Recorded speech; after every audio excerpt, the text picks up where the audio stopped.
మిత్రులారా, ఆమెది అంతరిక్షపు కన్ను. 13.8 బిలియన్ సంవత్సరాల క్రితం విశ్వం చీకటిలో జనించింది.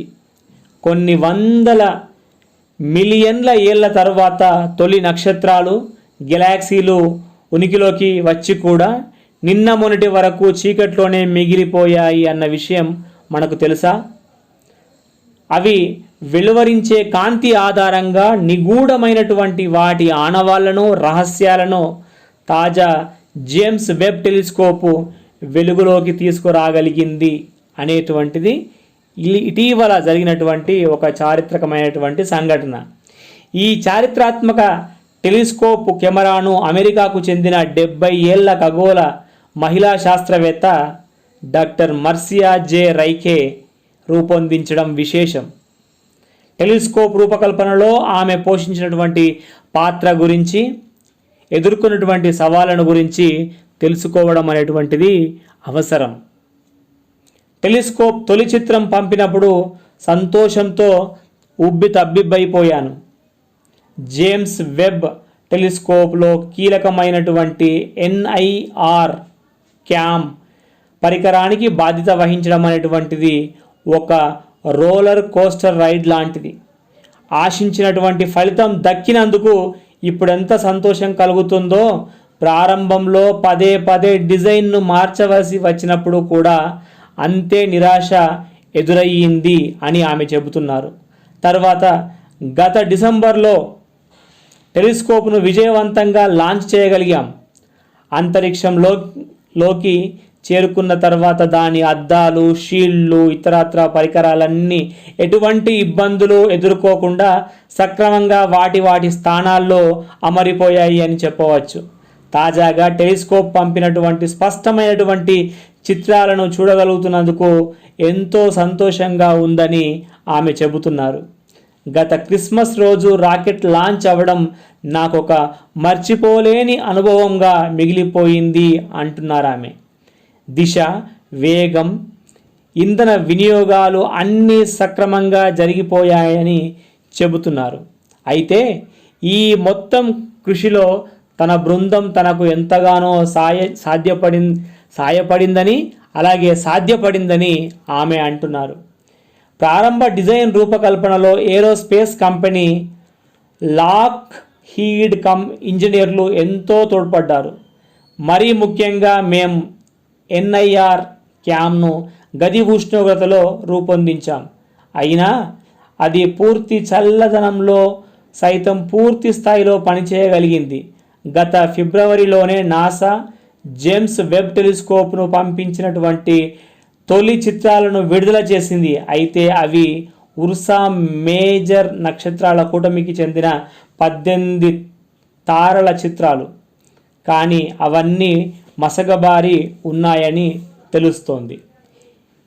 నాకు చిన్నతనం నుండే ఇతర గ్రహాలను సందర్శించాలనే కోరిక ఎక్కువగా ఉండేదని డాక్టర్ మార్సియా జే రైకే అంటున్నారు. దాంతో అప్పటి నుంచే ఖగోళ శాస్త్రం, సైన్స్ ఫిక్షన్ పుస్తకాలు చదవడం పెట్టారట ఆమె. హై స్కూల్కు వచ్చినటువంటి తర్వాత బేబీ సిస్టర్గా పనిచేసి డబ్బులు కూడబెట్టుకొని ఒక టెలిస్కోప్ను కొనుక్కున్నా అని చెబుతున్నారు.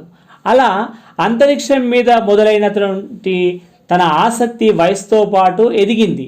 అంతిమంగా వ్యోమగామిని కావాలనేటువంటి ఆలోచనతో మాసాచ్యూసెట్స్ ఇన్స్టిట్యూట్ ఆఫ్ టెక్నాలజీలో చేరిపోయి ఏరోనాటికల్ ఇంజనీరింగ్ చదివాను.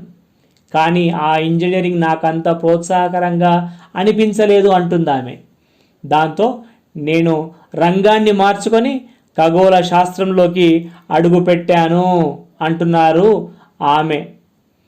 కనుక నేను ఫిజిక్స్ విద్యార్థిని కాబట్టి ఖగోళ శాస్త్రంలో తేలికగానే చోటు దక్కించుకోగలిగాను.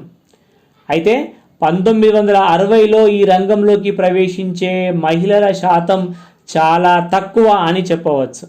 1000 మంది విద్యార్థుల్లో కేవలం 73 మంది మహిళలు మాత్రమే ఉన్నామని చెప్పుకొచ్చారామె. వెస్టర్న్ సివిలైజేషన్ క్లాసులో మాత్రం నేనొక్కదాన్నే ఆడపిల్లను. మహిళల ప్రపంచ దృక్కోణం గురించి చెప్పవలసిన ప్రతి సందర్భంలో ప్రొఫెసర్ నా అభిప్రాయాన్ని తప్పకుండా అడిగి చెప్పేవారు అంటున్నారు డాక్టర్ మార్సియా జే రైకే. అయితే తాను మహిళలకు ఎలాంటి సలహాలు ఇస్తున్నారో కూడా ఆమె చెప్పారు. వాటిని కూడా వినేటువంటి ప్రయత్నం చేద్దాం. నాలా ఎదగాలని కోరుకునేటువంటి మహిళలందరికీ నాదొక సలహా అంటున్నారు ఆమె. స్టెమ్ అంటే సైన్స్, టెక్నాలజీ, ఇంజనీరింగ్, మ్యాథ్స్లో మహిళలను ప్రోత్సహించడం కోసం పిహెచ్డిని అందించే అన్ని రీసెర్చ్ సంస్థలు వివిధ ప్రోగ్రామ్స్ కలిగి ఉంటున్నాయి. వీటిలో చేరడానికి తటపటాయించే మహిళలు సలహాలు, మద్దతు పొందే వీలున్న ప్రదేశాలను ఎంచుకోవాలి.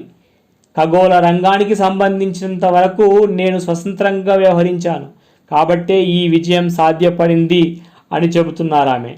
అయితే కొందరు మహిళలకు తమ నైపుణ్యాల పట్ల ఆత్మవిశ్వాసం కొరవడుతుందని అంటున్నారు. ఇలా ఆత్మవిశ్వాసం లోపించిందని అనిపించినప్పుడు సాటి మహిళలతో మాట్లాడడం అలవాటు చేసుకోవాలి అని ఆమె అమూల్యమైనటువంటి ఒక సలహాను కూడా ఇచ్చారు. దాంతో ఆత్మవిశ్వాసం అనేటువంటిది ఇనుమడింపజేస్తుందని, అనుకున్నది సాధించగలుగుతారని ఆమె సూచిస్తున్నారు. ప్రతి ఒక్కరూ మనసుకు నచ్చినటువంటి పనిని మాత్రమే చెయ్యాలి అంటున్నారు ఆమె. ఫ్యాషన్ను కనిపెట్టి దానికోసం కృషి చేయాలి అని చెబుతున్నారు డాక్టర్ మార్సియా జే రైకే. ఆమె తయారు చేసినటువంటి జేమ్స్ వెబ్ టెలిస్కోపు ఇప్పుడు ఆకాశంలో తన పని ప్రారంభించింది. ఈ ఉదంతం అనేక మందికి ఉత్సాహాన్ని, శాస్త్ర ప్రపంచంలో అనేకమైనటువంటి గొప్ప ఆవిష్కరణలకు ఒక ఊతమిస్తుందని, మరిన్ని మనకు తెలియని విశ్వ అద్భుతాలను ఆవిష్కరిస్తుందని ఆశించడంలో ఎలాంటి సందేహం లేదు కదా.